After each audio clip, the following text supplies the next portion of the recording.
se fokusirali samo na ljude koji se bave informacijnim tehnologijama, zato što ovakva slojevita reforma zahtjeva uključivanje svih. Od kadrovskih i pravnih službi preko ljudi koji rade na poslovima donošenja politika, pa tek onda do IT sektora.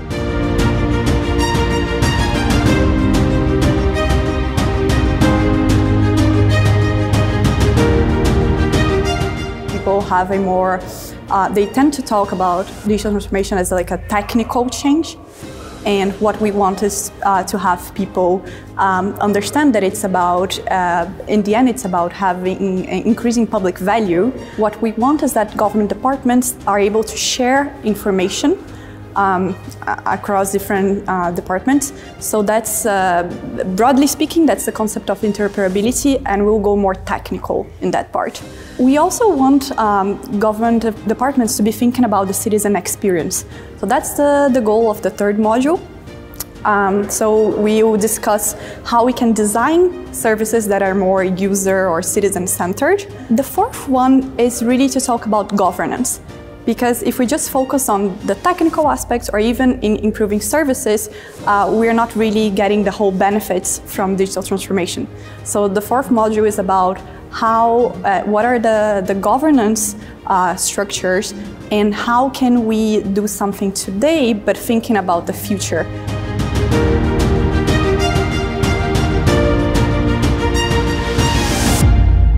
Utisci su jako dobri. Drago mi je da sam ovdje zato što u biti o digitalnoj transformaciji, o digitalizaciji sve jako se puno priča. To je jedna od top tema, hajmo reći, današnje javne uprave u Bosni i Hercegovini na svim razinama.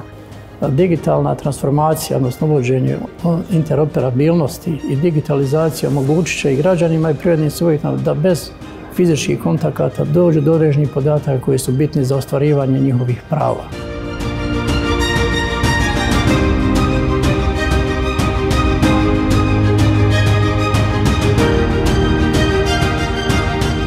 Studenti su iznimno koriste. Ovu vrstu treninga mi nemamo u Bosni i Hercegovini i ovo je prvi put da neko organizira trening na temu digitalne transformacije, na čemu sam vrlo zahvalna.